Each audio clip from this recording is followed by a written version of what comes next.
Hey everyone, welcome to the Super Review Show's Mixed Bag, live here once again on YouTube. I am joined by my good man, Bill Murphy. Hi everyone.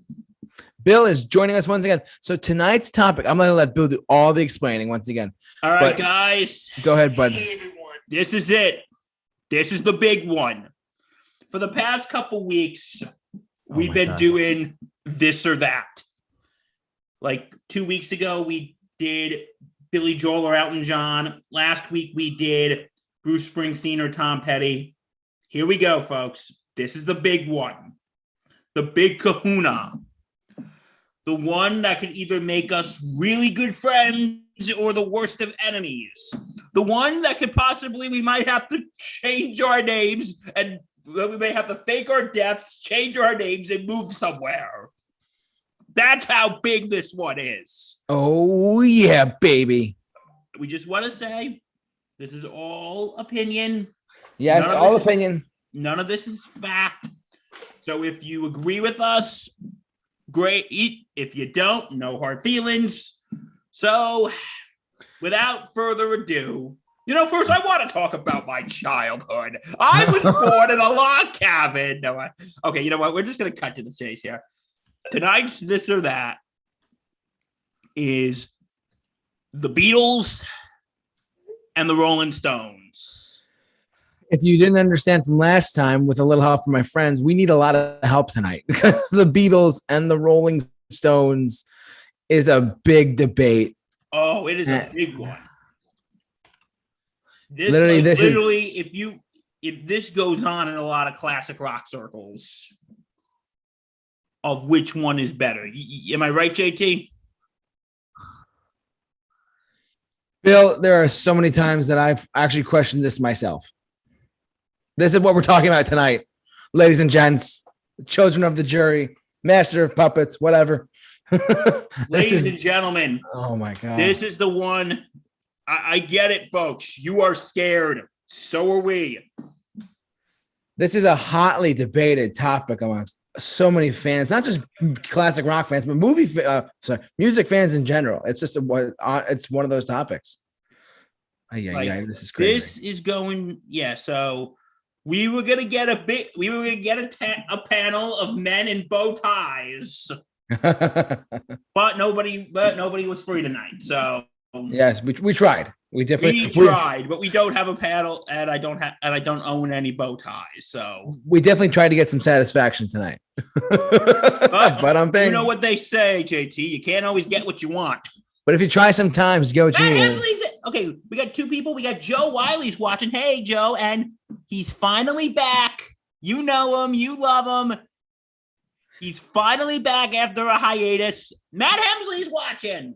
Mr. Matt Hemsley, welcome to the chat board. Our number one, or two of our biggest fans. All right, guys. Oh, my God. Here we go. So who's going to get all our loving and who's not going to get what they want? This is going to be one of the most hotly debated things we've ever done. So, you know what? Let's stop stalling and let's just get down to business. Bill, who do you want to start with and why? I think, who do you think we should start with?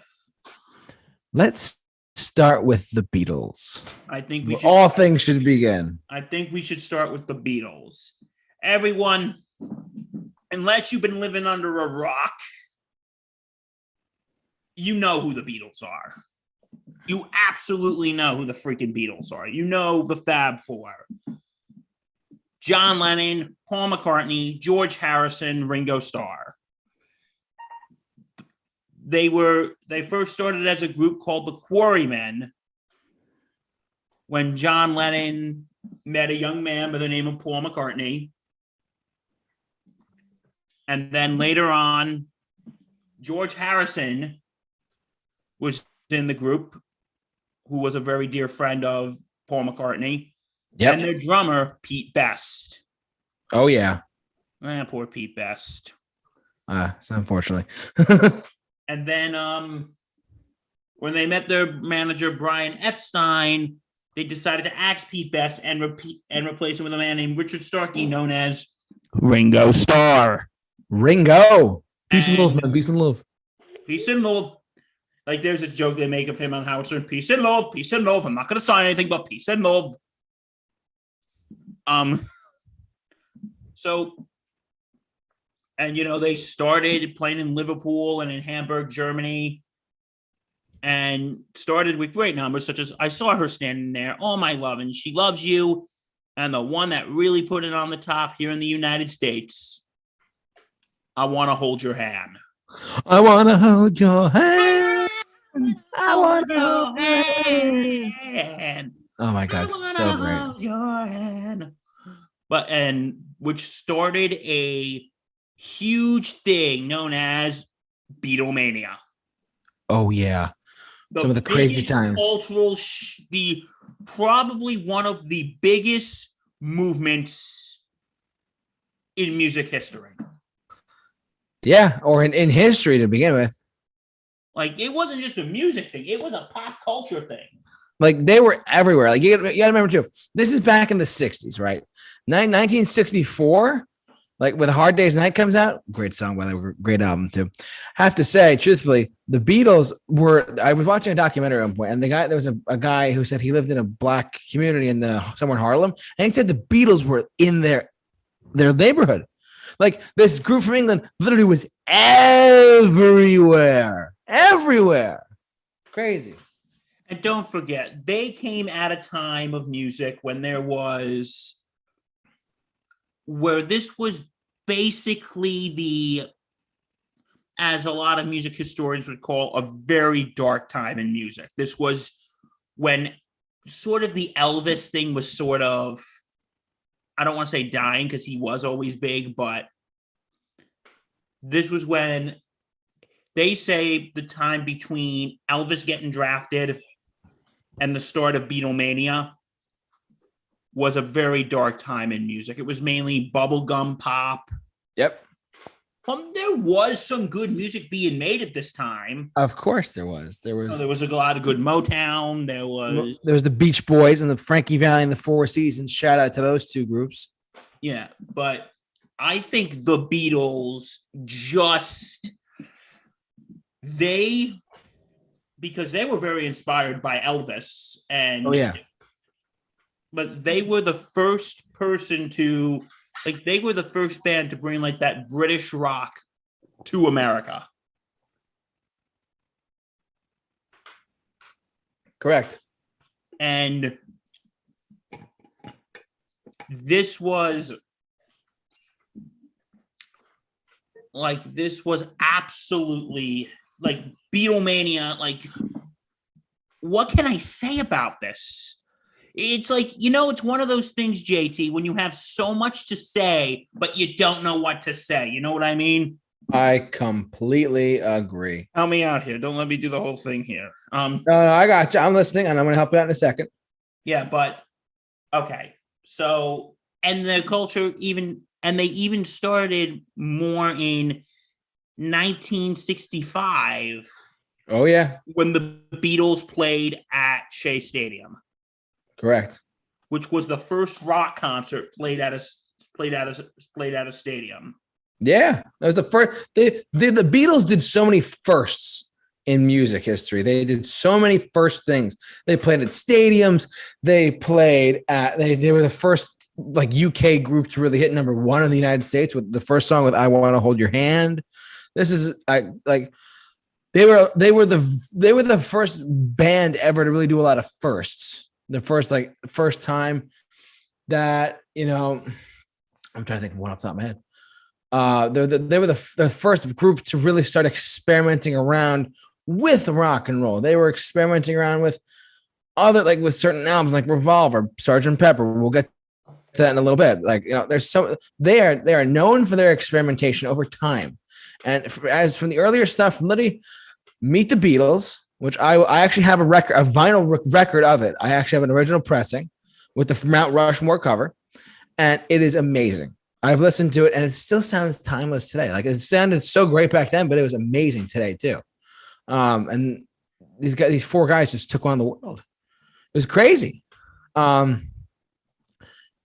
honestly, they were the first to have mainstream, like, cultural phenomenon, like everything. And they sold, like, I'll give an example. They sold merchandise. Bill, I don't know if you knew this. They were the first band or first artist in general to sell not just vinyl records, like the actual music, but to sell like merchandise, like T-shirts, like books. Like, they were the first group or musicians to do so ever. I don't know if you ever knew that. Like, they were selling toys. They were selling the Beatles hair designs, like the mop top hairstyle, like all this stuff. Like, there were people, like, it was insane. And the Beatlemania was just everywhere. And these guys were like literally a cultural phenomenon. And look at the time frame that they lasted too. Just not just with Beatlemania, like with like the early stuff, like Please Please Me, She Loves You. Yeah, yeah, yeah, right? Like, they actually, I'm not kidding you when I tell you this, all of this happened in 7 years. If you really think about it, the Beatles changed. Well, it's a bigger discussion than this, but the Beatles pretty much changed history in 7 years. Can you believe that? I can't believe it, because they were such a revolutionary group. Yeah.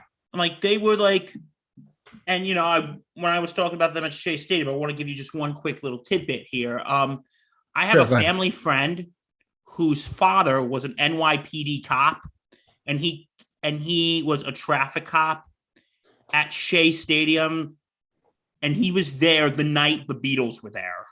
Wow! And he said, really? could hear the screaming from the parking lot. Like, he wasn't in the stadium though; he was just outside of it. Yeah, he was outside. He was directing traffic. Oh, sorry, I missed that part. Sorry. He said you could hear the screaming from outside. That's insane. Like, you don't even see that today. Like, it's crazy. Yeah, it is just so. And you know what? Like, a lot of people think, when we see bands playing stadiums and stuff, we're like, okay, that's common. Like, these guys are the ones who started it. Yeah, and it's crazy, guys. And getting on when your point is like, listen, I know friends and family who aren't big fans of the Beatles. That's okay. We just pray for them. But anyway, we just pray for them. That's great. We pray for them. But anyway, but you, whether you like the Beatles or not, you cannot deny the cultural impact they have had. Yeah, absolutely. Whether you like them or not, you cannot deny how much of an impact they've had on popular culture. Like, in movie comparison terms, the way Star Wars changed filmmaking, the Beatles changed music. It's just the truth. Yeah. And if we go, yeah. So you want to go album by album, all 12? You have all 12? Oh my God. No, I don't. I was about to say, I was like, what the heck? Yeah, I do have a couple of original pressings I have Meet the Beatles. Oh, let's do this. Let's do Meet. I'll show you. I'm not going to go get it because I'm on camera, but I will show you guys it. I have this vinyl over in my collection, and it was like for $20. It's that one right there.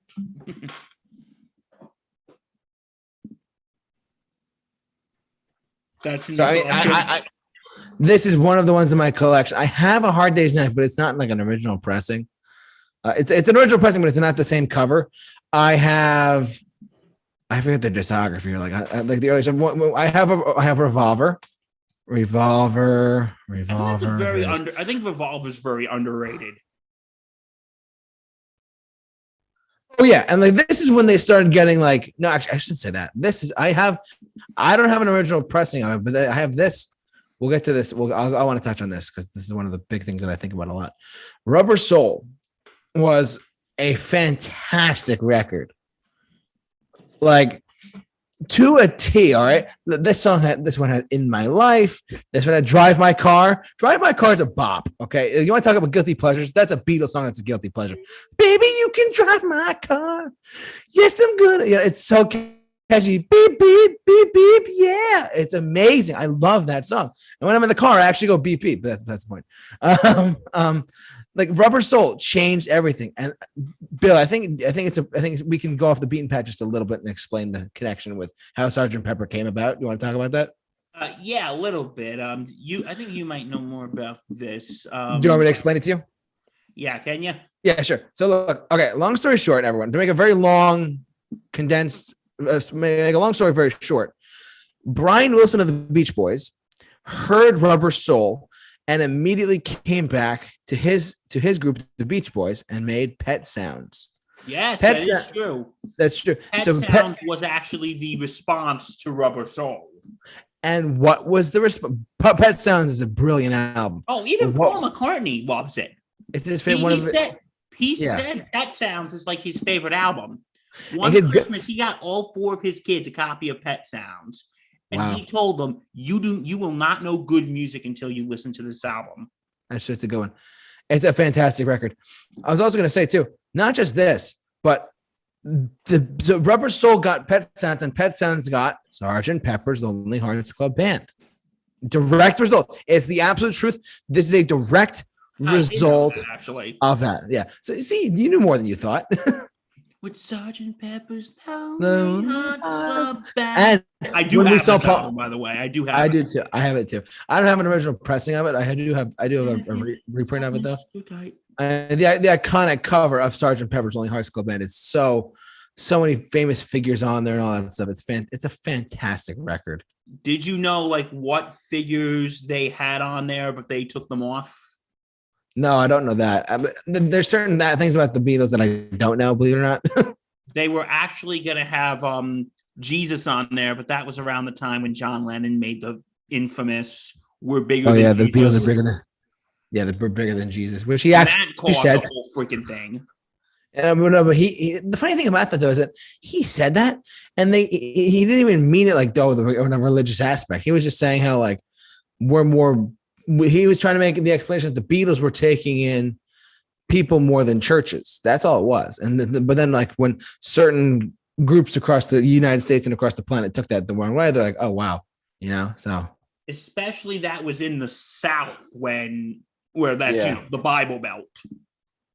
Yeah, so I mean the people in the South. And I watched a documentary on that was like no, they were actually sponsoring. No, it got. Do you think, okay, this is a quick side tangent. Do you think the response was warranted, or do you think maybe it was a little bit of an overreaction? The response, I think it fit the time of like when the Beatles, like actually, when John Lennon said that, I really do believe that. I really think that John Lennon said that he was just casually said that the Beatles are bigger than Jesus. Well, in the reality, Jesus is not like. Well, like, here's what I mean, though. You know what I mean? But, like, for instance, radio stations were holding Beatles bonfires when people were they bring records. Stuff. Like, yeah. Do you think maybe that was a little? Do you think the response was warranted, or do you think maybe it was, or do you think maybe it was a little bit of an overreaction? I think that John Lennon, I think the whole thing was a bit of an overreaction. But you got to remember the time too. It was the 1960s, where there was so much going on in general. I mean, I think the whole big culture war, and that was like sort of the big start of like the hippie movement that was going on when you have like the 60s. So peace and love. That wasn't going on just yet, but the whole free love, sexual liberation, and then you have basically the 1950s Leave It to Beaver times, and that was like a big clash. And I think it was a bit of an overreaction, but again, you got to look at the time. Yeah, I mean, the time was literally from 1965 to 1969, the world changed. Yeah. Just the truth. Here's what I've always said, and I've said this before.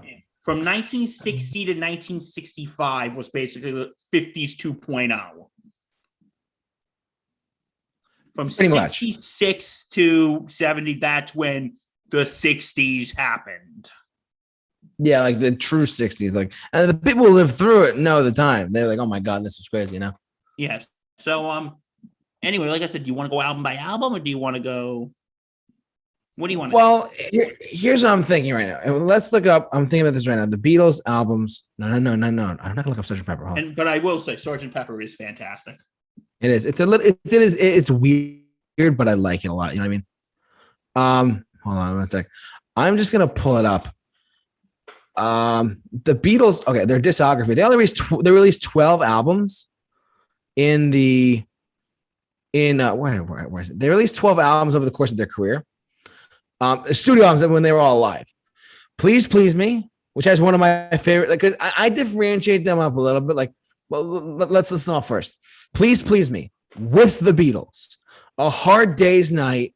Beatles for Sale. Help. These albums are this section of the Beatles. I would call them like this part of this part of their career. I would call this the lovey-dovey boy girl love song pop Beatles.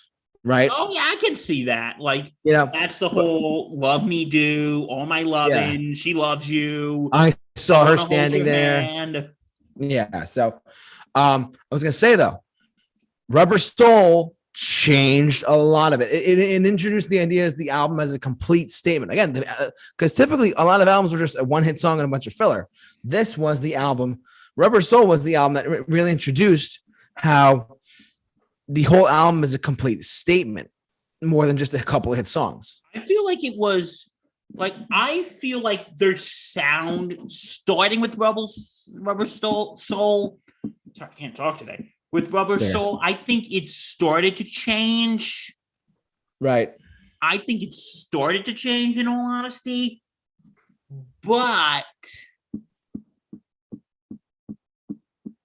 I think it started to change, but I think it was sort of half and half, if that makes sense. Yeah, I mean, they're not cheesy songs. Like they Drive My Car. I think I brought that up. Sort of like half. Whatchamacallit? It was sort of like the half lovey-dovey, cheesy, I want to hold your hand sound. Yeah, and then it had like the grittier sound. Yeah, I'm trying to think what are the tracks on. I know that like Drive My Car is on there. I know that In My Life, great Beatles song is on there. I like that one a lot. Oh, that is a timeless classic. Norwegian Wood was on there. Michelle is on there. What Goes On, Girl. Where is it? If I Needed Someone is kind of like the transition from pop Beatles to like now it's going to. It's very underrated, by the way. It is. If I needed someone to love. This was the one that I think like this was the one when George Harrison started emerging as a songwriter. Of course, I completely agree. Nowhere Man was pretty good. I like that one. There's a couple that I haven't really heard in a long time, but Michelle is a great one. What Goes On was actually sung by Ringo, believe it or not. He didn't really. In My Life was a great song. Anyways. And I think what the thing is that if you listen to that song, you know, it's about John Lennon reflecting on his life. Yeah, no, that's true. And the part I think that really just makes me think is, you know, that some are dead and some are living. In my life, I love them all. Yeah. But, I mean, Rubber Soul was great. I mean, but let's go to the next one. Let's go to Revolver. Okay. Well, we have the opportunity to. I think is very underrated. Really? Okay. Revolver, I actually think is pretty underrated. Like, yeah. But you know, it does have some good ones. It does have some good ones on it because, you know, it has the big ones. It has Eleanor Rigby. Yep. I'm looking at it right now. Hold on. Eleanor Rigby. I'll be honest. Not the biggest fan of Yellow Submarine. Fine. Not a problem. But I like it. It's a little weird, but I like it. my favorite song on that album though is actually Taxman. Really? Cause I'm a tax man. Yeah, I'm a tax man. That was you know what that was about, right? Yeah, that was about The British taxes. the British taxes, like the whole Mr. Wilson, Mr. Heath.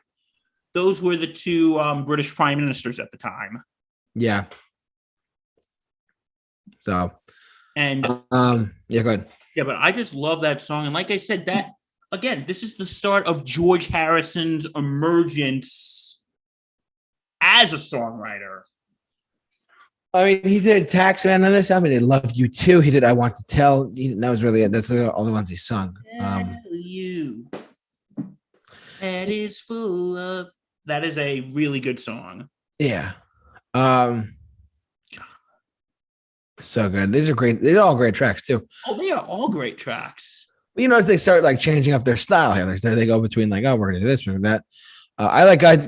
Remember when we saw McCartney? He played "Got to Get You Into My Life," which was great. Yeah, you know what that song's about, though. Do tell. Really, it's about that. It's about. I think it's about that. That's what I've heard. I gotta get you into my life is about pot. Fact check. Let me see. Got to get you into my life. Really? You don't believe me? No, I believe you. I'm just like, really? Like, that's in shock. I was alone. I took a ride. Oh, you know what? I think you're right, actually. I'm always right. No, I'm not always right. No, I got you. Yeah, that song, my friend, is about pot. Crazy. Almost hard to believe. Yeah, so I would think like Revolver was sort of the beginning of sort of their more grittier sound. Mm-hmm. Yeah. Sort of their more grittier sound. They started getting very like very different, you know? Yeah, I know what you mean. It Like, was sort of like the beginning of their more grittier sound. And then we have Sgt. Pepper's Magical Mystery Tour. I would say that was probably more like their psychedelic. I mean, with a title like Magical Mystery Tour, you know, that's pretty like trippy stuff. You know, I like the title track a lot. Magical Mystery Tour. I like the title track quite a bit. I think it's one of the best songs like they did like in that era, if you know what I mean. I'm trying to find the track listing. Like the song Magical Mystery Tour. Roll up to the magical. You know, I love that track. I really do. I Am the Walrus is on here. I am here. You are here. You are. I wonder who the walrus is. John Lennon. I am the Eggman. I am the walrus. Cuckoo. That's a weird song. I really like it. It's just weird, you know. This is when they were in sort of their weird phase. This is when Bob Dylan introduced them to pot. No, I have no idea. I'm kidding. What would you say about Bob Dylan and what? And pot, because Bob Dylan gave them pot to begin with. Bob Dylan actually. He did. Bob Dylan was their dealer.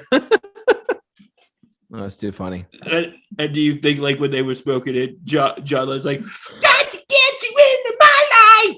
Literally, it's funny. But you know, like, this is sort of more their psychedelic age, like Blue Jay Way. Yeah, I mean, Hello Goodbye. That's a good track. Hello Goodbye. Strawberry Fields Forever. I like that one. Strawberry Fields Forever. Do you know what Strawberry Fields Forever is about? It's about drugs. No, it's about the orphanage in Liverpool. Oh, so you know more than I do. This is great. I actually have a book that explains like all the reasons of all the origins of the Beatles songs. Oh, that's awesome. I wish I could. I got to get that.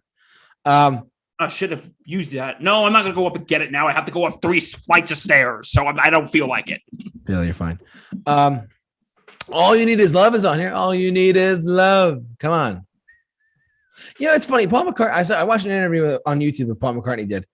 He talked about, it was in the 80s, though. Someone asked him, I said, hey, what do you think the overlying Beatles message is for humanity? Because at the time they were all broken up. John Lennon had been shot. And he already said? He said that the best message that the Beatles could give was all you need is love. And like not like the hippie way of like the peace and love, man, peace and love. Like not like that.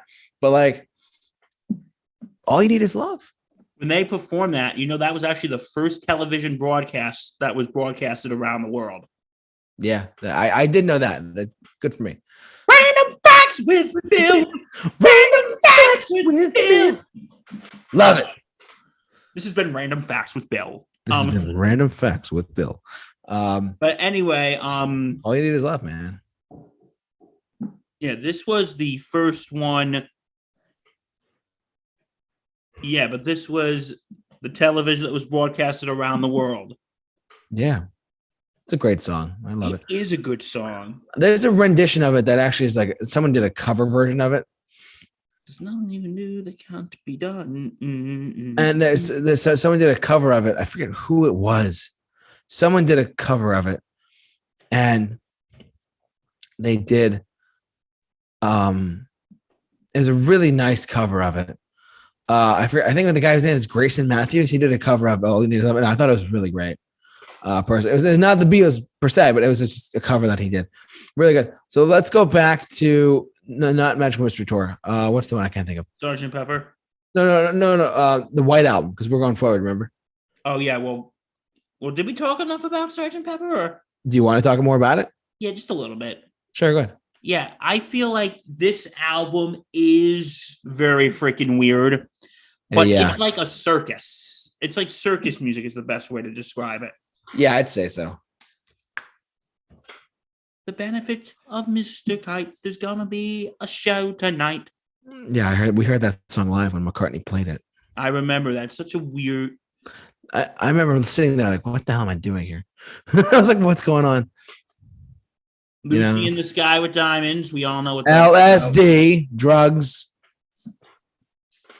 When the 50th anniversary of Sgt. Pepper came up in 2017, there's a lot of people talking about the masterpiece that it is, but how critics panned it at first, but now it became like widely regarded as one of the best albums of all time. Critics don't always know what the fuck they're talking about. Ain't that the truth, Bill? Yeah. But yeah, this is like that opening track is absolutely amazing. Yeah. With a little help from my friends. Great song by Ringo. And then, of course, you have Lucy in the Sky. Yeah. And it's so funny with Without You, but Getting Better. Hold on. I'm sorry. I'm bouncing all over the place right now. You're bouncing all over the place. Okay. Like Getting Better. Yeah, that kind of may explain some unsavory details about John Lennon's personal life. Yeah. You say, I used to be bad to my woman. He used to beat her. Yeah. Not something you want to be singing about. No. I do want to talk about, we'll get to it when you're talking about the track listing. I got the last song of the album. Being the benefit of Mr. Kite. There's going to be, have you ever seen, what is it, Across the Universe? I have not seen it, no. They do a weird ass trippy version of that song. Which one? Being for the Benefit? Okay. Within Without You with George Harrison. That has sort of like the sitar, like Indian sort of, Yeah, I remember. Because the Beatles went to India and George Harrison became friends with Ravi Shankar and became very into Eastern mysticism. Yeah. That's when his life changed. When I'm 64. Great track at weddings. Just saying. Will you still need me? Will you still feed me when I'm 64? Lovely Rita. Oh, that's a great song. I love that song. Ah, lovely Rita. Rita. It's so fun. Good morning. Good morning. Good track. Sometimes that's my alarm. Sgt. Pepper's Lonely Hearts Club Band, the reprise. We heard that live because he played that in the encore. Paul McCartney played that in the encore. Sgt. Pepper's Lonely Hearts Club Band. We'd like to thank you once again. Sgt. Pepper's Lonely Hearts Club Band. I said, we're sorry, but it's time to go. And then we cannot go on. I'm really glad we go back to this. Okay. A day in the life. A Day in the Life. I want to talk about this. Go ahead. A Day in the Life is my 4th or 5th favorite song of all time. Because there's nothing like it ever since then. There's been nothing like it. And the fact that we heard it live when we saw Paul McCartney was nuts. This song to me it's a little bit of a political track, like the 4,000 holes in Blackburn, Lancashire. The 4,000 holes are like some people in like the British Parliament, believe it or not. Mm-hmm. That's what it says here. And the drug stuff, I'd love to turn you on, and like woke up, fell out of bed, dragged a comb across my head. Like there's some other stuff like the lyric writing was perfect in my opinion, but the actual song itself, I think, is perfect. It's one of the few songs I call perfect, to be completely honest with you. That's a very bold statement, my friend. It's like, because there's, again, in the mid-60s, 1967, there was nothing like it, and there's still nothing like it to this day. And I love it. That's why I love the song so much. And the last note is very iconic, that big E. Dong, that whole thing is fantastic. Everything from the BBC. The song became controversial for its supposed reference to drugs. Yeah, I mean, somebody smoking. I went into a dream. That's drug reference. But honestly, that was also the '60s. Times were changing. Yeah, the Brits getting all, oh my God, drugs in a song. Most unorthodox. You think they'll talk like that? I mean, come on. Most unorthodox. But yeah, I think that this is a great song. I think this is one of the Beatles' best songs, and that's a bold statement. And I think it's one of their best ones. I remember, when we did see Paul McCartney, he did play this song, and then when that was done, he played a little bit of "Give Peace a Chance." That's right, because by the Plastic Ono Band. Yeah, I'm sure that, because I think when Paul McCartney does that, he does "Day in the Life" / "Give Peace a Chance" as his tribute to John Lennon. Yeah, and another song which we'll get to in a bit is probably his tribute to George Harrison.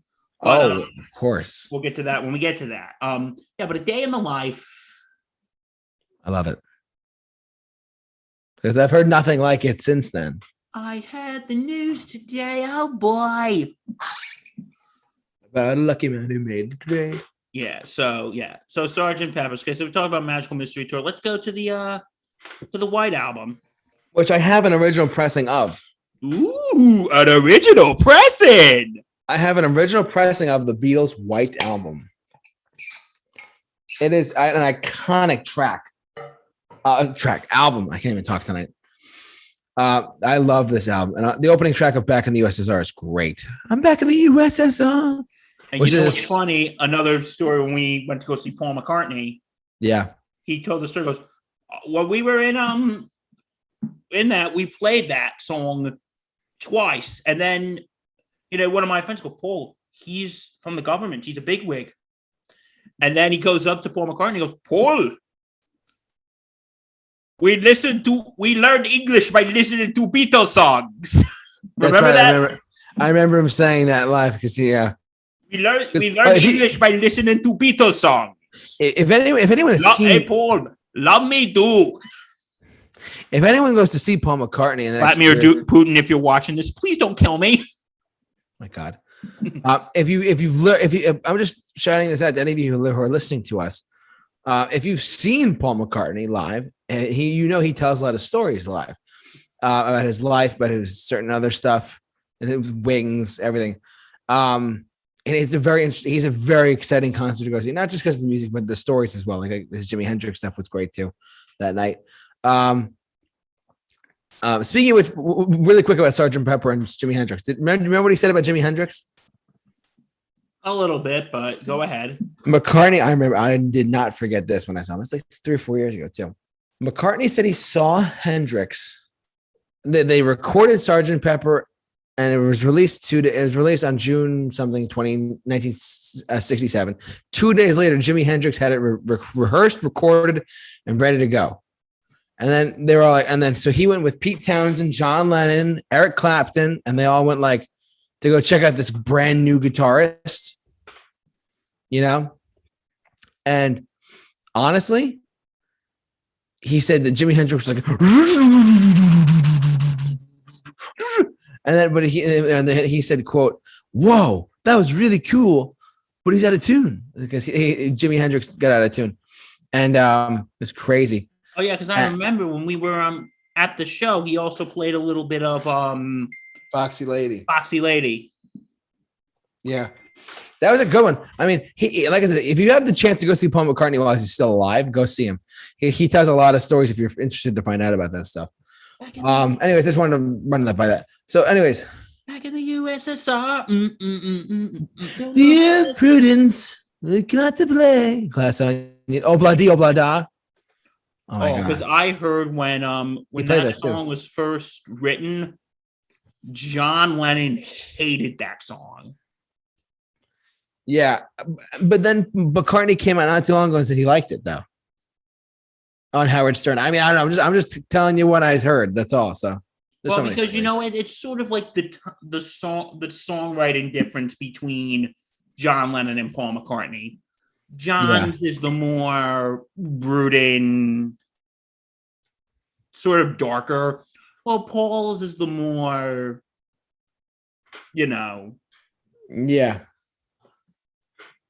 I mean, go ahead. But yeah, well, John is the more brooding, gritty. And out of the two, of course, John was the one that got more political. Yeah, very much so. Yeah, but so, and they say that's a pesky of ska music. That's interesting. Yeah. Let's see. Oobla-dee, oobla-da. Wild Honey Pie. I don't think I've ever heard that song. I've listened to it. It's not bad. Mother Nature's Son. I think that song is very underrated. The Continuing Story of Bungalow Bill. Yeah, I don't know. There's a lot of weird songs. Hey, While My Guitar Gently Weeps is on this album.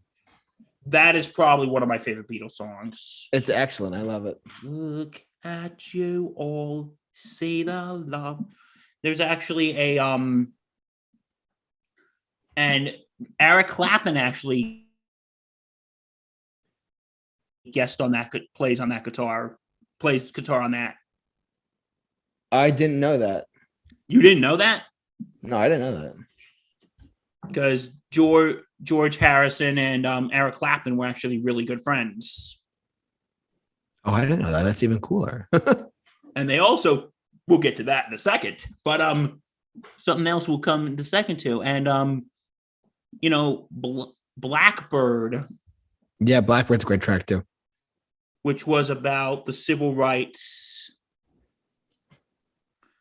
Because if you remember when we were at the concert, he was talking about what was going on in Arkansas and other things. Yeah.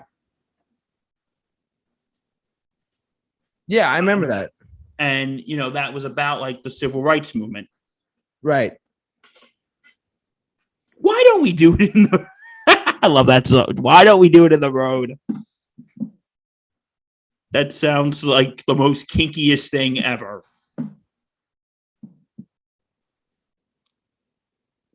JT, you there? I'm here. Sorry, I had to get up. Keep talking. But yeah, I think that song's okay. Why don't we do it in the road? But it sounds a little kinky though, doesn't it, JT? It sounds very kinky. Why don't we do it in the road? Oh, this was about monkeys? Oh, God. Oh, God. This was about monkeys? Okay, there's no kids watching, is there? No, you're fine. This is about monkeys having sex. Oh, my God. This is about monkey sex. That's crazy. Okay, McCartney wrote and sang I Will. Yep. And then the White Album has a lot of great tracks on it. Birthday. This is your birthday. Do. And okay, this wasn't at the show we were at, but I think this was at the Barclays Center. Paul McCartney was on stage like, this next song is for everyone who's got a birthday today. Anyone got a birthday? And Jimmy Fallon was there. Oh, that was funny. And Jimmy Fallon goes, is that Jimmy Fallon? Jimmy, today's your birthday? Yeah. Jimmy, today's your birthday? And then he put, Jimmy, this is for you. Do. But great song. Oh, Yeah Blues, I think that's very underrated. That's a good one. Mother Nature's Son. Everybody's got something to hype except me and my monkeys. A great track. Sexy Sadie, of course. Also, Helter Skelter. Okay, we can't talk about this album without getting to this. Helter Skelter, man. Oh my God. Because a lot of them, this is credited for being the first heavy metal song. It really is. If you think about it in terms of like songs that are like super heavy, like guitar driven, it started with this one. Yeah, absolutely. It started with this one song, and so many other groups have covered it too. It's early metal in a sense. Do you want me to love you? It is such a great song. I just love the open. I'm gonna ride to the top of the. I'm gonna see you again.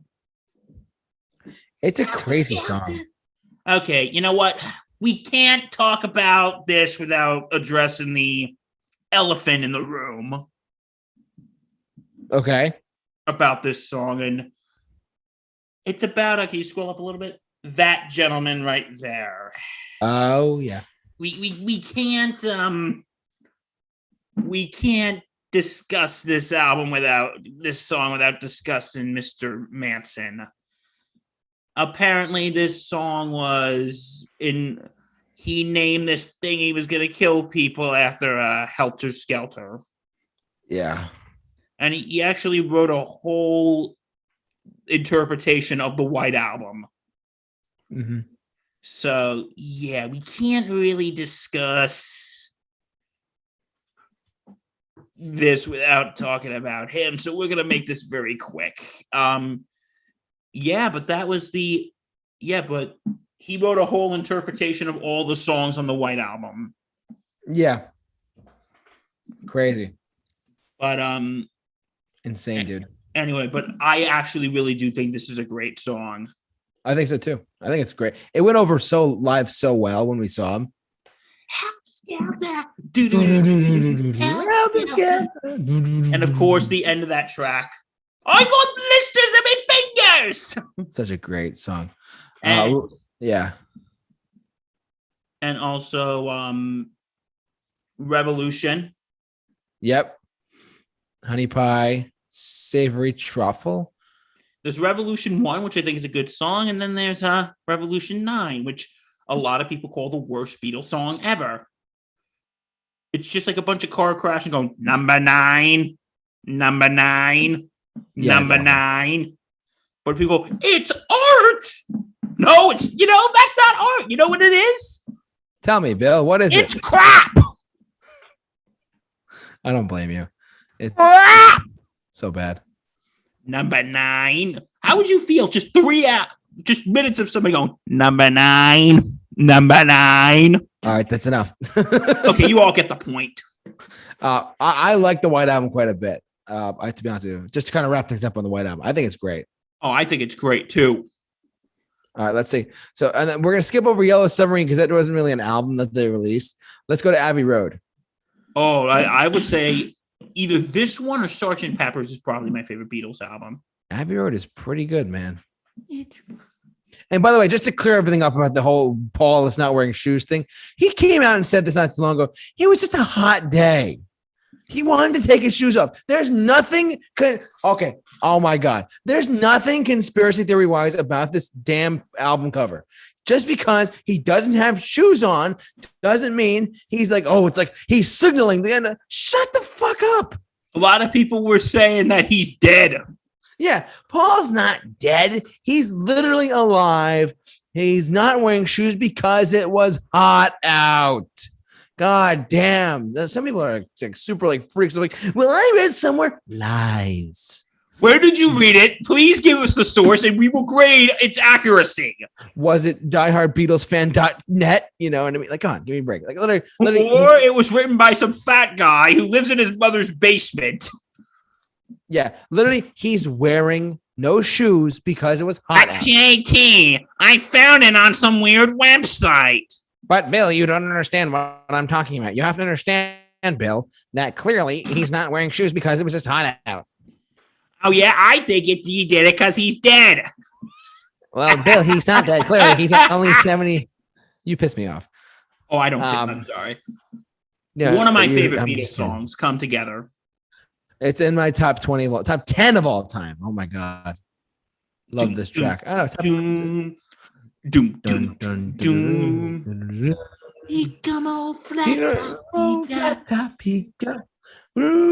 Such a great song. Aerosmith didn't cover that too. Now, how can we not talk about George Harrison with Something in the Way She Moves? Oh, this is probably one of my favorites too. That's such a great. And also, don't forget when we saw Paul McCartney, he did this. He did this with the ukulele. He actually started that in in 2002. They did the tribute concert for George Harrison with George Harrison's actual ukulele. We saw. Yeah, he goes, if you go to George's house after dinner, the ukuleles would come out. And I played the song for him in his last days. I'm going to play it for you. It's a tribute to our beautiful friend. And him and Eric Clapton played it together. And this song is, Frank Sinatra called this the greatest love song of all time. It is great, though. You have to admit. And even if you don't like the Beatles, this is one of their best songs. Like, here's the thing. Ready? Yeah. Okay. When I was talking about this is a side tangent, how George Harrison and Eric Clapton were good friends. Yeah. George Harrison actually wrote this song about his wife, who was soon to be wife at the time, Pattie Boyd. Correct. And then a few years later, you know the Eric Clapton song Layla? Yes, I do. That song was about Pattie Boyd. Oh, I'm dead. Really? And then Pattie Boyd basically broke it off with George Harrison and married Eric Clapton. Scumbag. But you know what? I'll give credit to George that, him and Eric still remained good friends, because I remember I watched an interview. They said, what you think about Eric Clapton? He goes, oh, we shared the same wife. Oh, he's a good man. It was great, dude. Love it. Maxwell, but yeah, one of my favorite Beatles songs. Oh God, we have to make a top list at the end. This is going to be tough. No, we're not going to make a top list. Don't worry. Thank God. Way too hard to do it. Yeah, picking your favorite Beatles song is like picking your favorite child. And neither of us have children, but still, you get the picture. It's tough. I wasn't going to say that. I was going to say, like, if you're like Well, I would say that I was gonna say something a little bit different, but okay. What were you gonna say?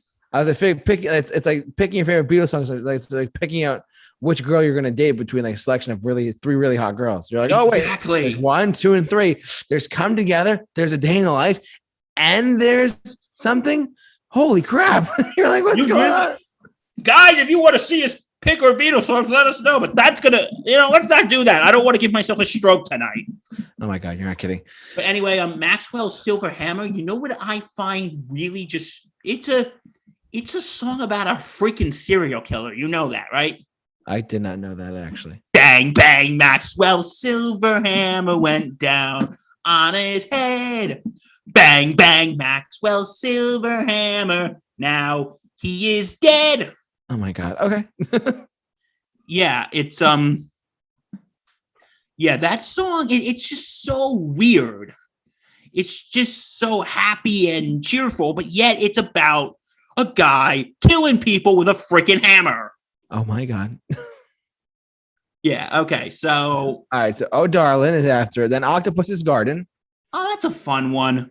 Yeah, Ringo Starr did a great job with that. I'd like to be under the sea. I Want You, She's So Heavy. That's a good one. It's a great song. Very underrated, though. It's very underrated. It's 7 minutes long, but there's like 15 words.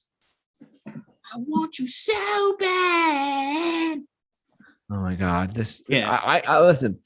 I really, really like this song, but at the same time, I can do with that. If you cut it like 4 minutes shorter, I'm good. No, I love long songs. I love the shape of songs. I love how they all are, but this one really could have been cut. Let's put it that way.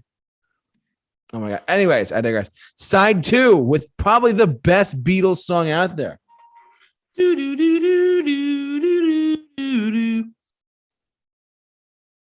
Like this song is just I really do love this song. Here Comes the Sun.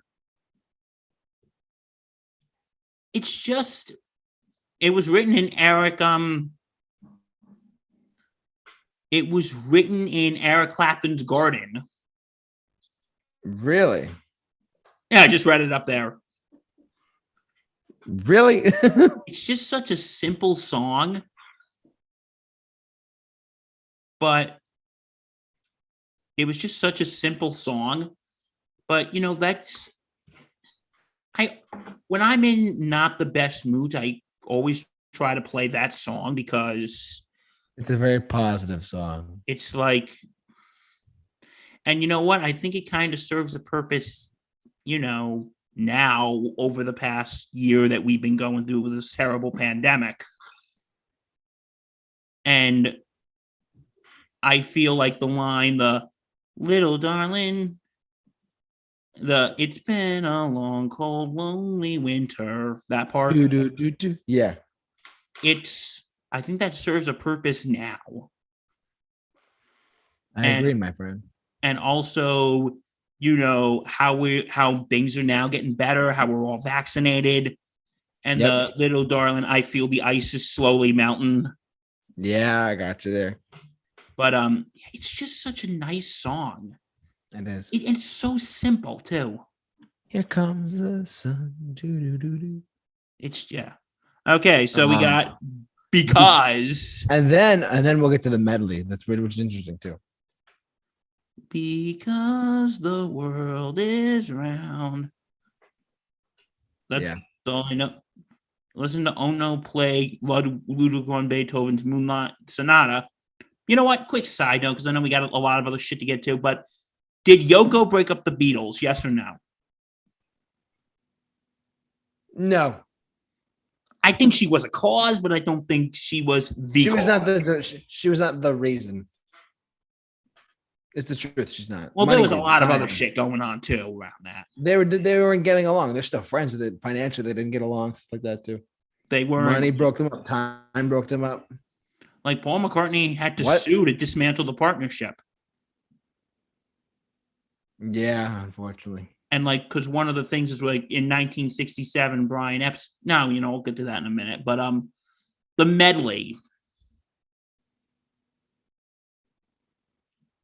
What do you think of the medley? I think the medley is one of the best segues of songs on any album ever. Completely honest. I think it's one of the best segues of like, it starts open with "You Never Gave Me My Money," which the funny story about all these little songs is that these songs are all. The interesting story about the Abbey Road medley is that the thing was because they were going to have the Beatles had all these individual segments, and George Martin, their producer, said, "Hey, what if we just take all these little segments of songs, pieces of songs, and we mesh them all together symphonically with an orchestra?" And they did that, and history was made. That's George how they Martin, may he rest in peace. Yes, preach. That's how they did that. They did open with that whole track, and it obviously ends with "Golden Summers," "Carry That Weight," and then the end. So yeah. But then her, yeah. So love you make. Yeah, that's how McCartney ends his shows now, with "Carry That Weight," "Golden Summers," and all that stuff. Yeah, and I remember beforehand, he's like, "Where do we got to wrap up? We got to go home. Oh, that means you got to go home." Boo. Yeah. It's 16 minutes long, but it's you gotta carry that weight. Carry that weight a long time. The medley, it's 16 minutes, but it's fantastic. It's one of the best endings in any album ever. And I mean, she's a pretty nice girl. That's it. Anyways, that's it for Abbey Road. Any other comments, my friend, for Abbey Road before we go? Because we've been going for an hour. Just letting you know. Probably my favorite album from the Beatles. There's a lot that I really. There's so many good songs by the Beatles. It's great. Okay, now let's go to the last one for the Beatles. Let's not spend too much time on it, but we still got a whole nother band to talk about. I know, this sucks. God, it's like you can't talk about them without writing a whole freaking doctoral thesis. I know. At the ending, we're gonna end at like 10 o'clock.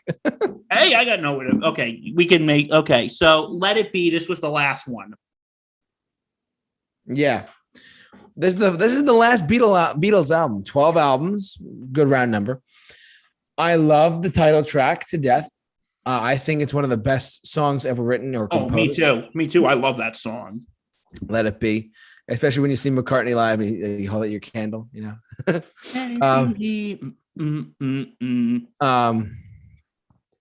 I like Across the Universe. I don't know the whole album off the top of my head, but like Across the Universe, I think is good. Let It Be, obviously, is iconic. I've Got a Feeling. One After 909. The Long and Winding Road's a great track. I think that was the one that sort of like that was about everything ending because they've gone through the long and winding road. Yeah, I think that song is really great. I like that one a lot. And this also coincided with the whatchamacallit, the iconic rooftop concert. Yeah. And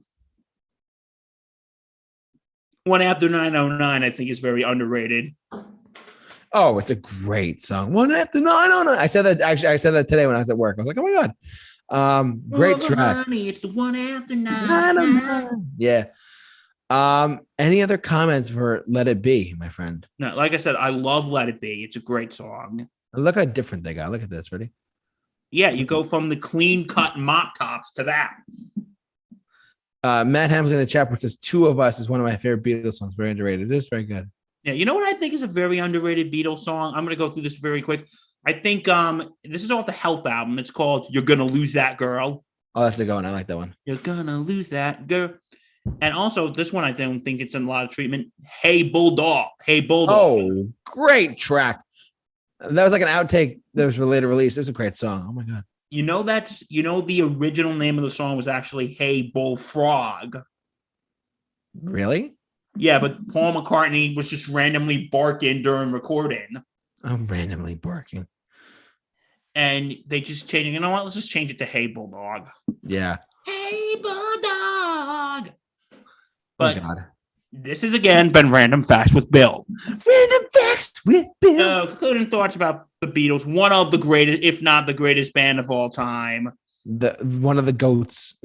And, and like when they wrapped up, because it was, at this time, Brian Epstein died. There was financial problems. Yep.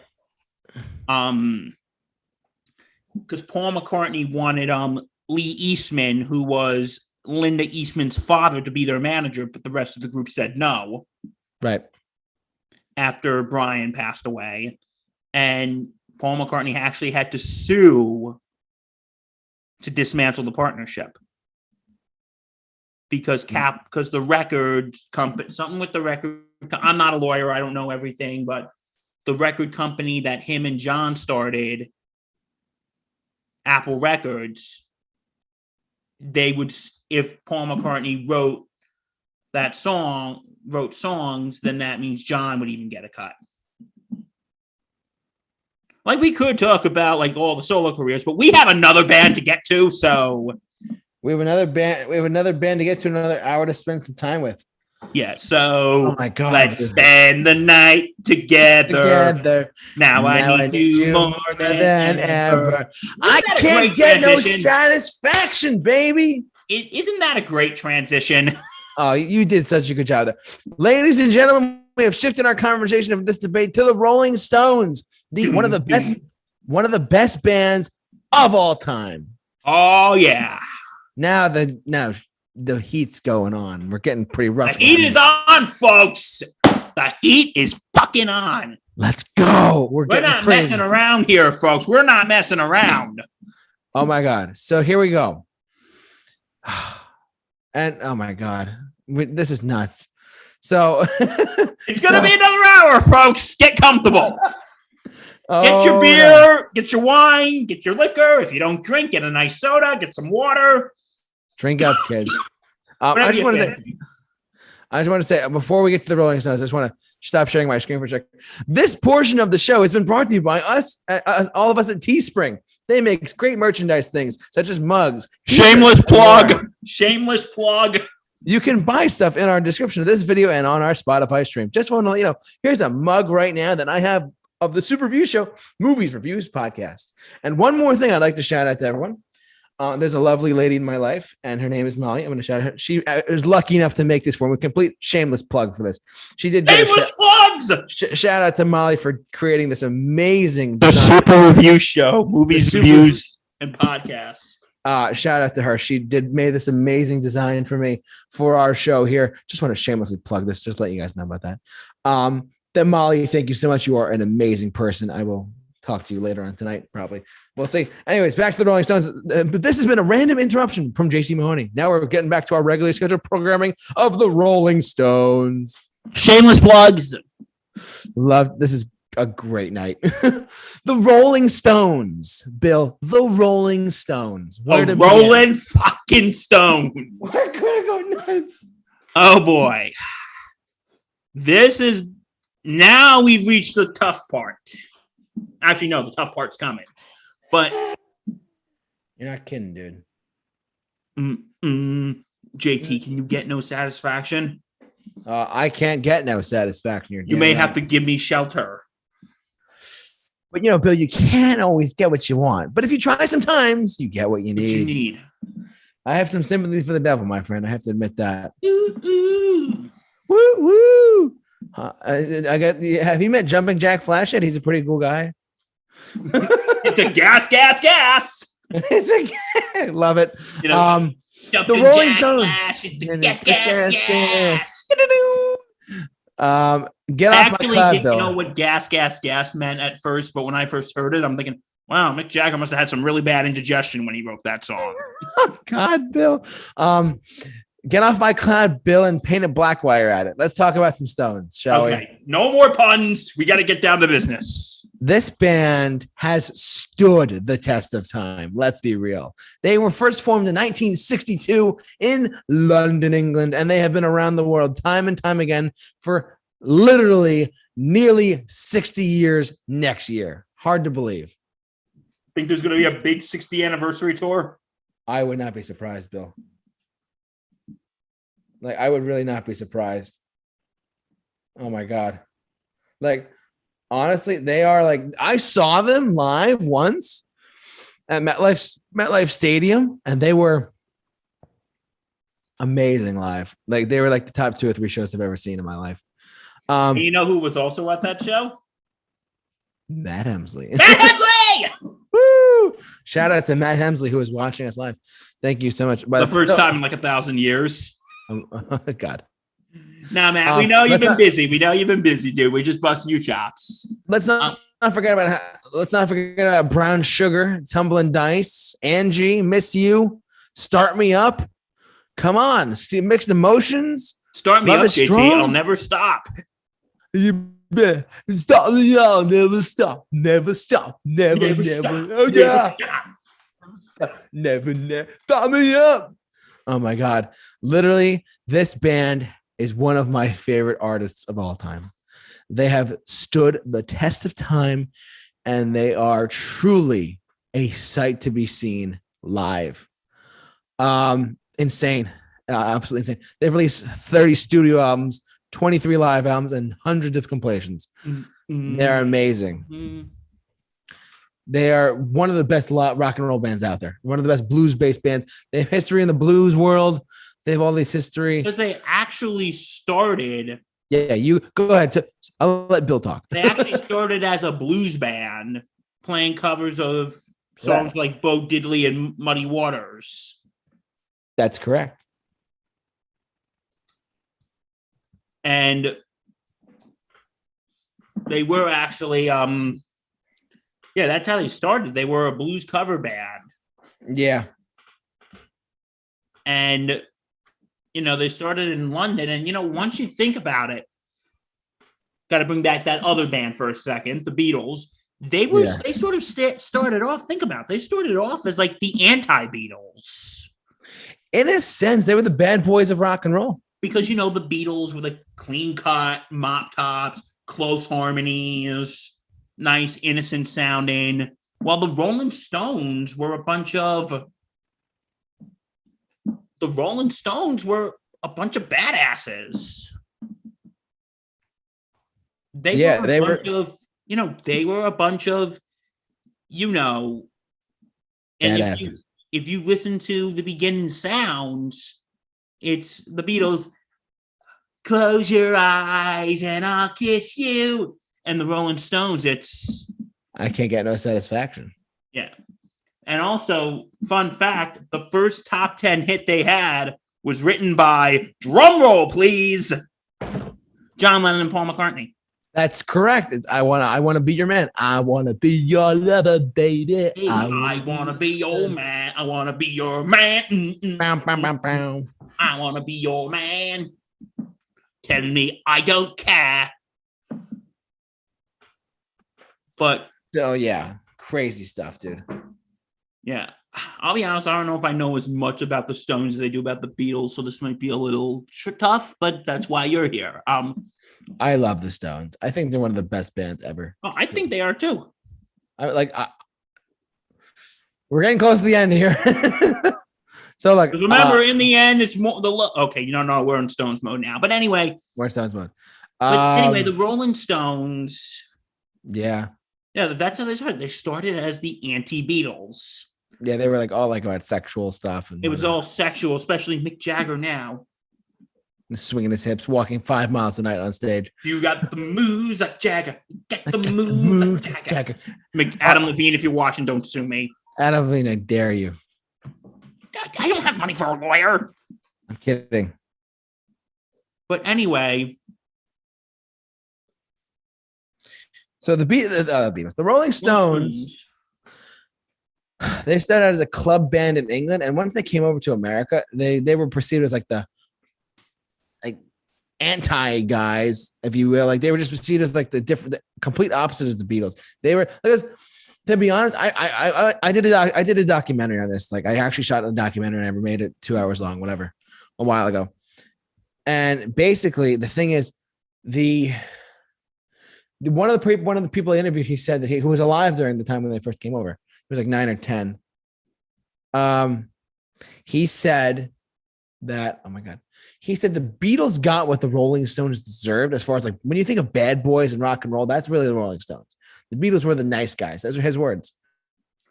Like to And that's true. describe it, it's like the Beatles are the like for any parents out there who have young ladies, it's like the Beatles are the boy you want your daughter to date. The Rolling Stones are the boys you don't want your daughter to date. Yeah, the Rolling Stones are like the druggies, and the Beatles are like the cute guy next door. The Rolling Stones are like the guys you want to keep your daughters locked away from. Yeah, yeah, dude. Yeah. Listen, no offense to Mick Jagger and Keith Richards. I'm sure they're probably decent guys. They're like the most successful songwriting team out there. So, in my opinion, next Lennon McCartney. But then the one that put them on the hit, dun dun dun dun dun. I think that has like the most recognizable opening notes of any song. It's the riff heard around the world, my guy. That because when there's certain songs, like another recognized opening, not Rolling Stones, but when you hear like Journey's "Don't Stop Believing," when you hear the dun dun dun dun dun dun dun dun dun dun dun dun, you know what it is. When you hear dun dun dun dun dun dun dun dun, you know what's coming. You know it's the Rolling Stones. Just saying. They had so many hits in the 60s and into the 70s and even into the 80s. Let's not forget that. We'll get to that in a little bit. Get off my cloud. Oh, so good. Get Off My Cloud. We had Paint It Black. We had Under My Thumb. Oh, great track. Forget that's basically Mick Jagger and Keith Richards writing a song about like a girl being a bitch, basically. Under my thumb. The sweetest pet in the world. She's under my thumb. Like, that's pretty aggressive. I will say this about the Rolling Stones. They did like they were willing, and I'm sorry I keep going back to the Beatles here, but I think that's kind of the point of this show, isn't it? Of course it is. But I will say this about the Stones. They were willing to take the risk the Beatles weren't. And they took rock and roll to new other places. As much as I love the Beatles, I think there was a part where the Beatles were playing it a little too safe. Of course. In the beginning, that was around the time, like Satisfaction was around the time when the Beatles were changing their sound. But for the first couple of years, I think the Beatles played it a little too safe. Yeah, absolutely. And Rolling Stones were like, screw it, we're doing this our way. We're doing this our way. But yeah, with the Rolling Stones, though, because during their, this is when the edgier stuff, and they were just like getting hit after hit after hit. Yeah, once they found their bandwagon of doing stuff, they made it work. Like, let's spend the night together. Now I need you more than Ed. Okay, Ruby Tuesday. Oh my God. Oh, Ruby Tuesday is probably my favorite Rolling Stone song. It's so good. It's also and Let's Spend the Night Together. I'm sure you probably know this. They were going to play it on Ed Sullivan. Yep, go ahead. And Ed Sullivan, because Let's Spend the Night Together and sends, sex. Messages. Yeah. And Ed was like, hey guys, do you think you can change the words a little bit? So they changed it to Let's Spend Some Time Together. Yeah, look how that went. And then fine. Like, they weren't happy about it. Like, fine, we'll do it.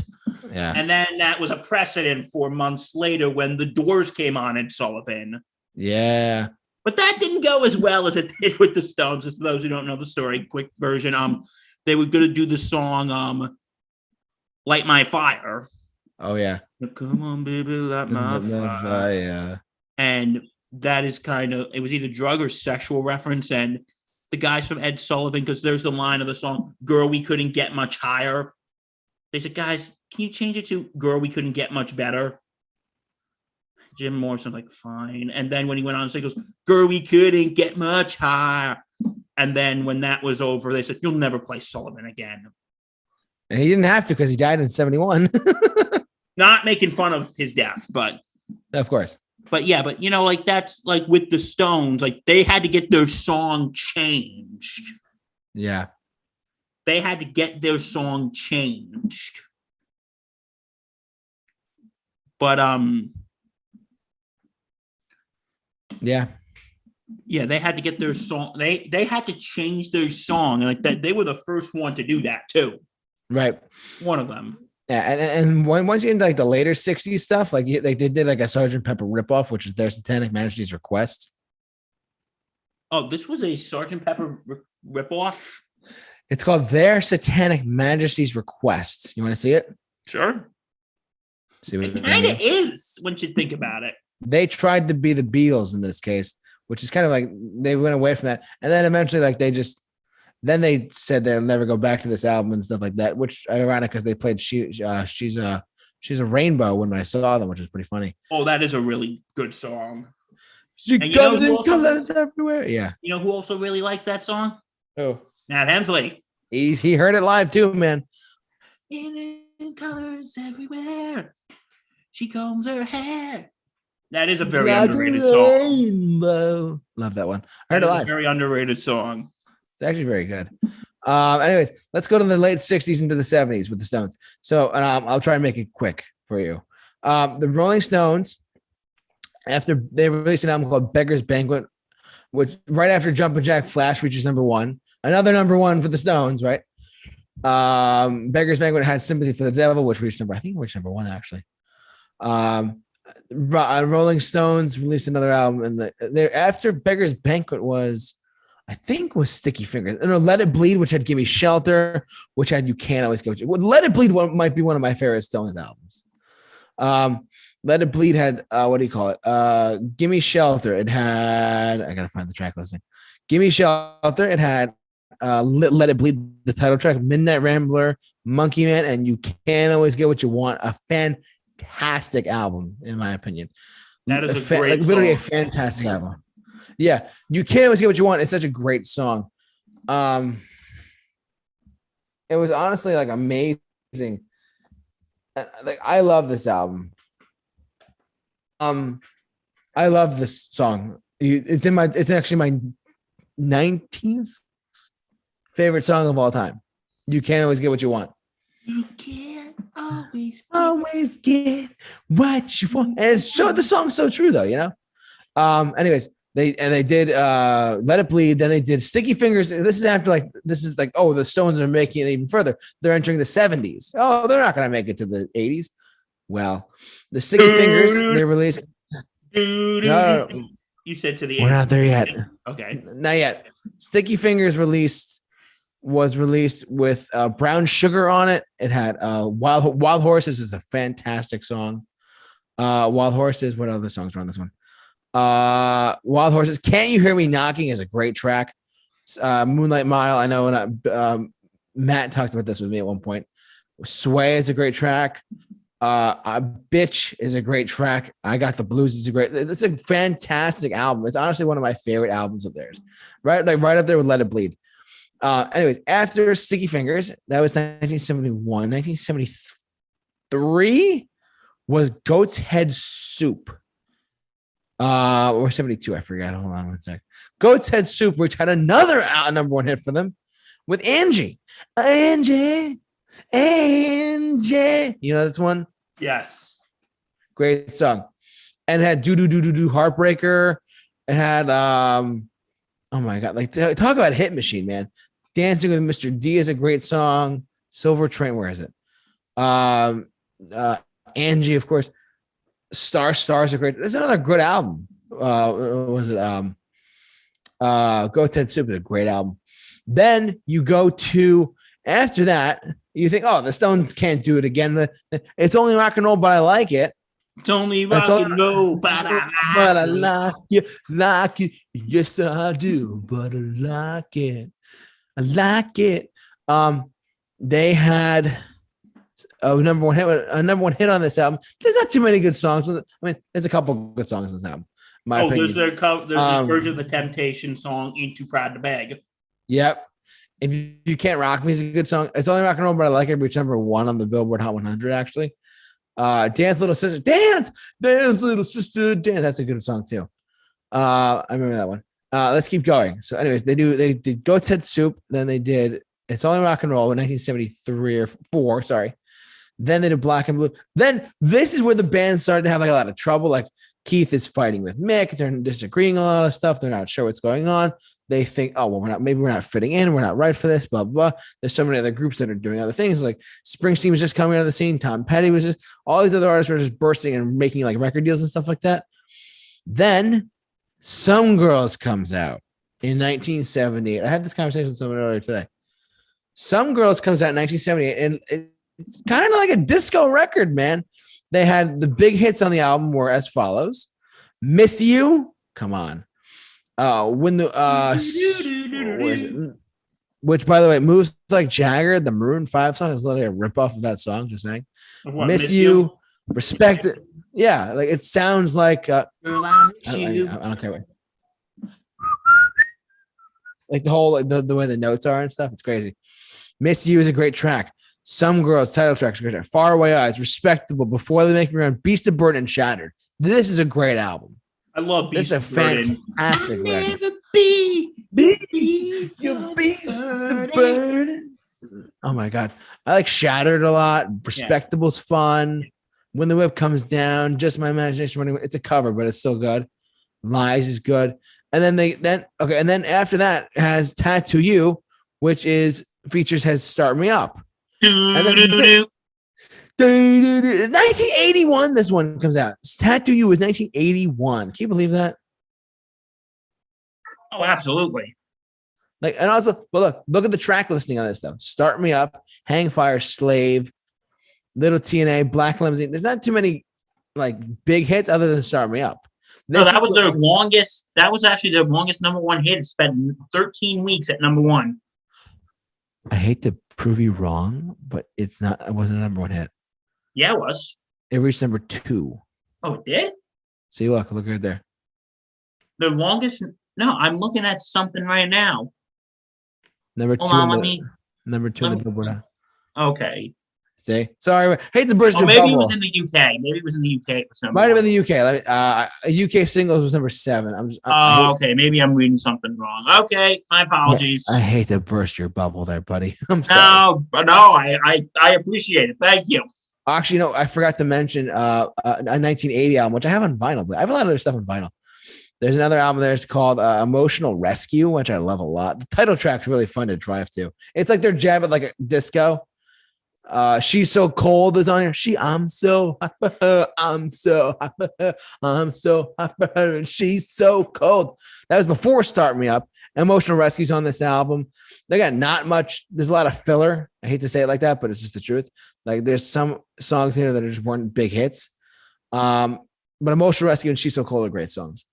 All About You is a good track too. Then we did Tattoo You. Then they had a lot of trouble in the 80s. They were having like trouble with people corporate wise in the 80s. But then Mick Jagger, they almost broke up. It's actually in the late 80s. They almost broke up, and because they released Dirty Work, which had the track. And then we had Calling Out Around the World. Are you ready for a brand new beat? Yeah, like that music video is so freaking weird. Yeah, it's weird. That's okay. And we let it out. So, anyways, so they have a team up with Bowie. They almost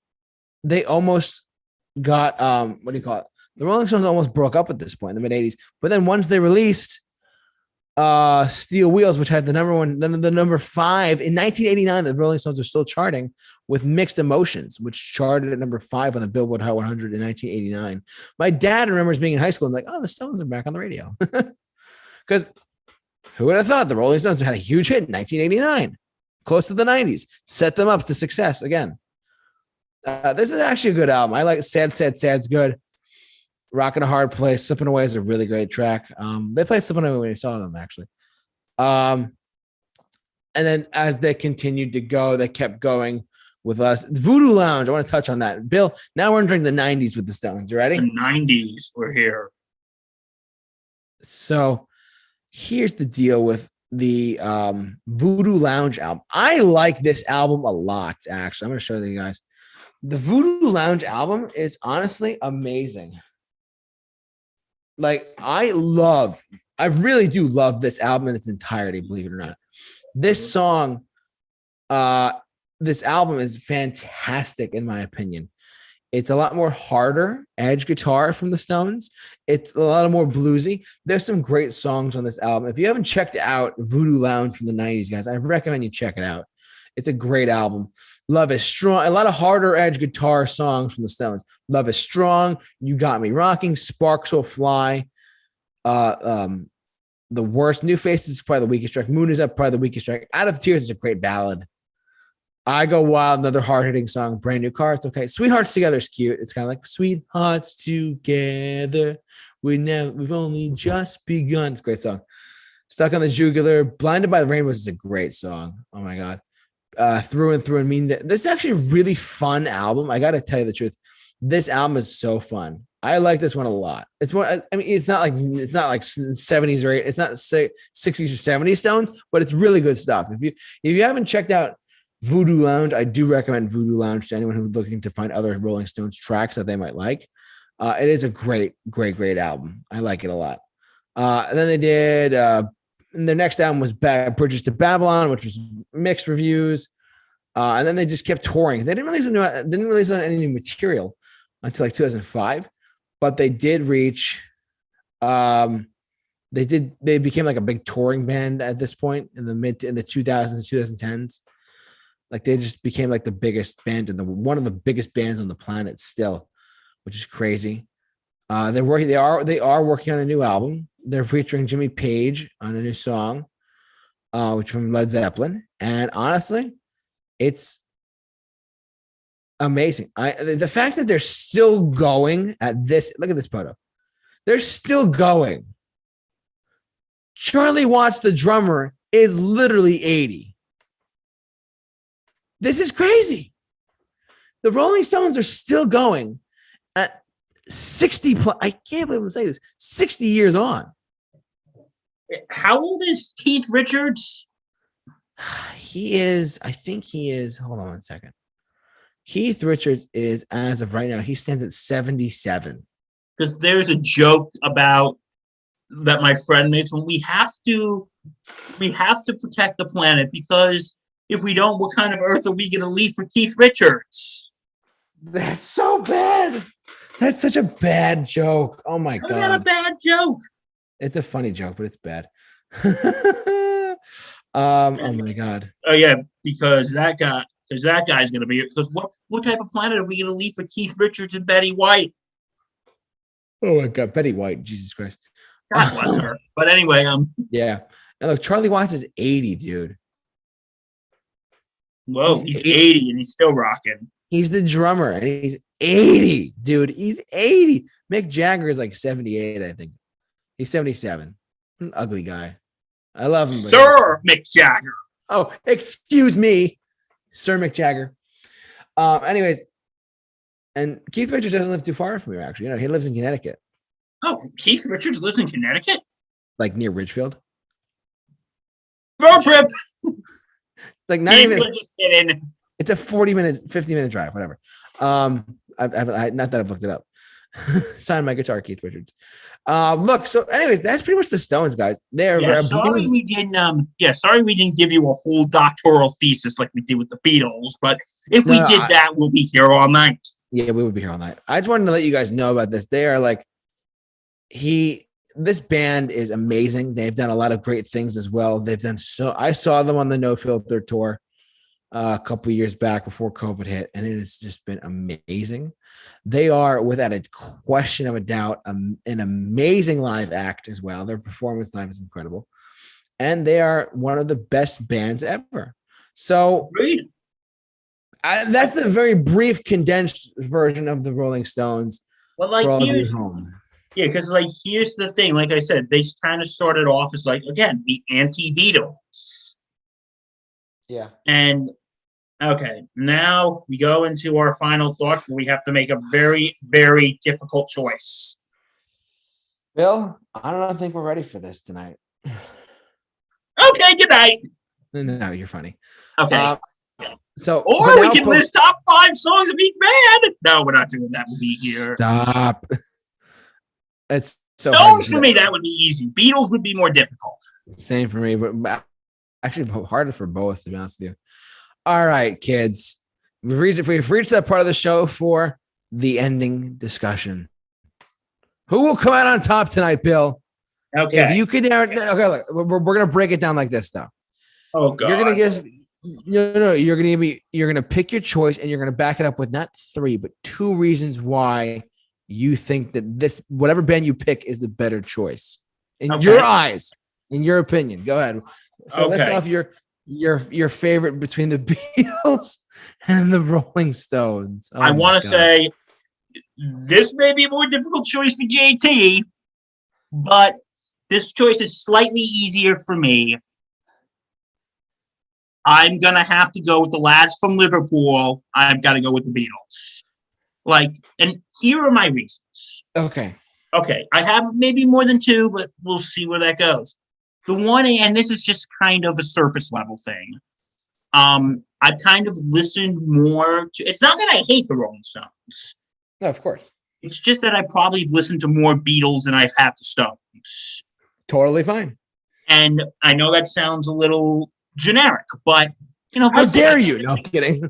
I've listened to more Beatles songs than I have Stone songs. And I think, and listen, and I still like the Stones, I do. But if you ask me which one I would rather listen to, I would say the Beatles.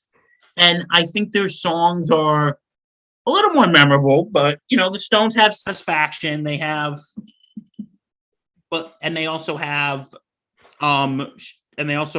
Give Me Shelter, which is one of my favorite songs.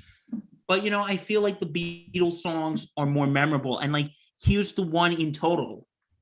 And here's the one I'll say. The Beatles knew when to pack it in. The Stones just never quit. And they didn't necessarily need to quit, but the Beatles, when they did that concert on the roof, they said, "Thank you. We hope we pass the audition." That's how they went out. But overall, because I find Beatles songs more memorable, I've seen both Paul McCartney and Ringo in concert. And like I said, I have nothing but love for the Stones. I would still jam out to Satisfaction or Give Me Shelter or Start Me Up. But, and I feel like, again, Beatles songs are just a little more sentimental to me. And I do. But you know what? The Beatles did start everything. Think about it. If the Beatles didn't come to America, would we have the Rolling Stones? Would we have Led Zeppelin? We have the Who, the Kinks. Would we have the Who? Would we have the Kinks? Would we have the Animals? Would we have Herman's Hermits? Would we have Gary and the Pacemakers? Would we have any of those bands? Damn you just raised a really good point. Would we have any of those bands if the Beatles didn't come here? Think about this. Think about it this way. If it wasn't for the Beatles, nobody would have heard of the Stones or Zeppelin or any of those bands we just mentioned. Wow. And I think that they're the ones that started it. And I will say the Stones ran with the torch and did fantastic. But at the end of the day, if you would make me choose, I would have to say the Beatles. All right, JT, it's over to you, my friend. So after everything you just said, and after our very long, heated debate tonight of figuring out who is the better group of the two, Oh no, I should say who's better. Just in my eyes, who's better? And you say this is not guys. This is all subjective. This is not like we have the opinion-based. final say. No. Yeah. So I just want to say to our viewers, if you like the Beatles better, great. If you like the Stones better, awesome. It's all up. It's at the end of the day, we're just two loudmouths with microphones giving our opinions. that's the truth. And what matters is what you folks think. Yes. We're not telling you what to think. At the end of the day, it's up to you. So, JT, go ahead. Okay, so I'm gonna narrow my answer by like going through a funnel, if you will. I'm gonna try and figure out how to narrow it down. So I'm gonna start my answer by saying this: both are great, both are fantastic, Absolutely. Both are timeless. Both, regardless of how long each group has lasted, they both all their songs have lasted a long time. Like as far as like generational passing along. Well, absolutely.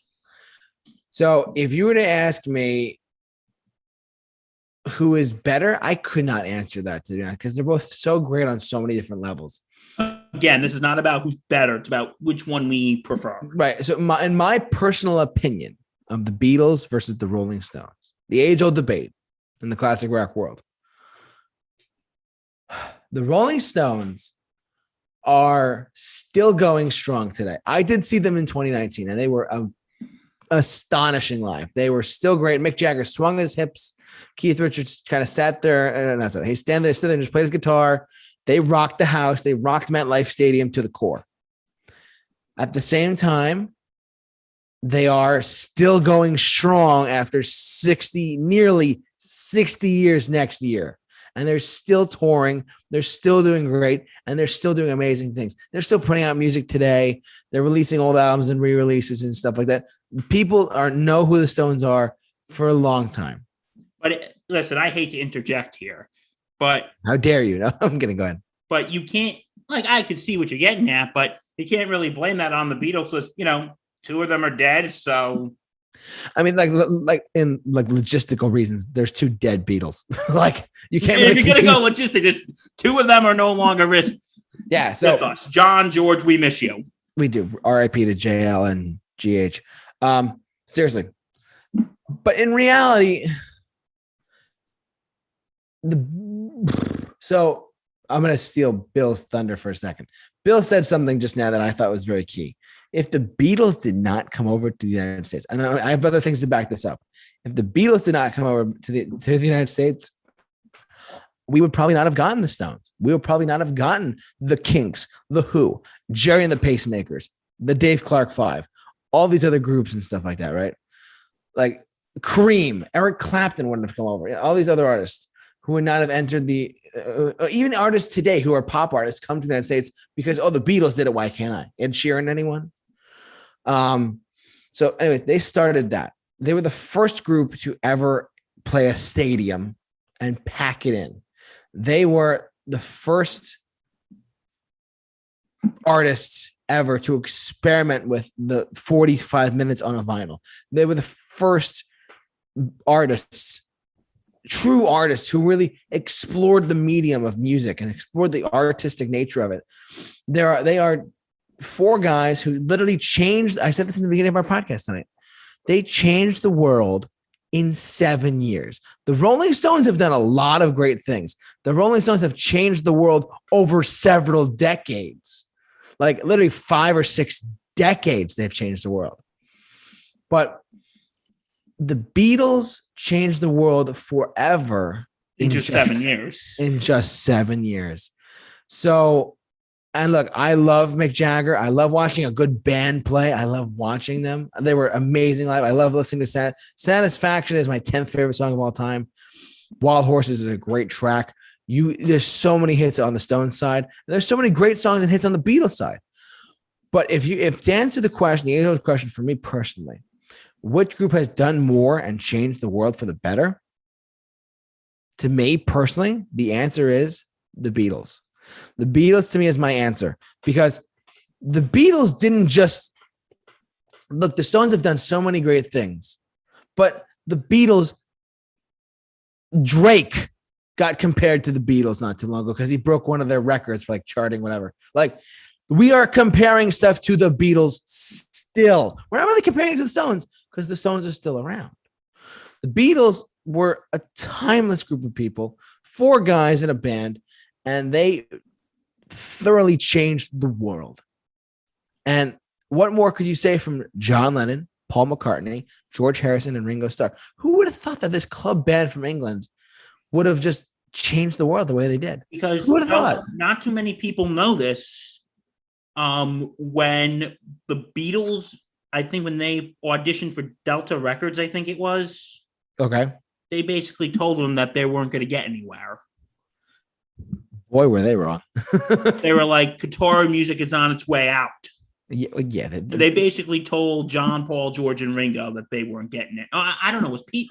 Maybe Pete Best was still the drummer at the time. I don't remember. I don't know. I don't know. Maybe. But they basically told the Beatles, "You ain't going anywhere. You guys are screwed." And boy, were they wrong. And look what happened. Again, like you said, JT, they took the world by storm, and in 7 years. And listen, it's again, I have nothing but love and respect for the Rolling Stones. Me too. Nothing but love and respect for them. But it's like you said, it's like the Beatles changed music in just such a short amount of time. They did. While the Stones still got to work at it. And like, listen, I don't think they necessarily still got to work at it, but they took longer to cement their place in rock and roll history. Yeah. And we didn't really talk about this thoroughly when we talked about the Stones, but the Beatles, not the Beatles, the Rolling Stones, the Stones, like their first 2 albums were a lot of blues covers. They really had to start composing themselves on their own songs to make themselves a name. You know what I mean? Yeah, well, the Beatles too had to do some covers as well. Well, they started, but at least they wrote, but they did write their own songs. So, but yeah, and like, listen, but personally, me, I prefer the Beatles. Again, not that I dislike the Stones, but like, I will say I like the Stones, but I think I kind of respect them more than I like them, if that makes sense. No, I got you. Not that I dislike them. But yeah, but the Beatles to me I would prefer. And listen, and you know what? There's always been this talk that the Beatles and the Stones were like rivals.